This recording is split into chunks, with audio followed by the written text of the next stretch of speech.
What's up sa inyo mga kanitib? Ang topic natin ngayon ay tungkol sa Buff Orpington Chickens. Ang Buff Orpington ay nanggaling sa United Kingdom. Ang mga British nga pala ang nagbreed nito. At ang kauna-unahang nagbreed ng manok na ito ay si William Cook. At binreed niya ang manok na ito sa Orpington, Kent na parte ng United Kingdom. Kaya ito tinawag na English Orpington. Bale ang manok na ito ay bunga ng crossbreeding. 3 lahi nga pala ng manok ang ginamit ni William Cook sa manok na ito.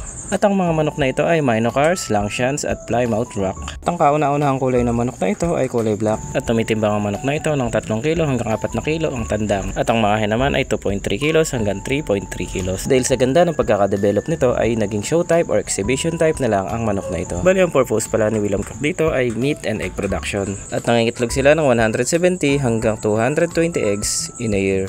At narito ang iba't ibang kulay ng Orpington chicken. Andyan ang Buff Orpington, Black Orpington, Golden Lace Orpington, Chocolate Orpington, Jollibee Orpington at Blue Orpington. At marami pang iba. Sana may natutunan kayo sa naging topic natin ngayong araw. Yun lang muna sa ngayon guys. Maraming salamat.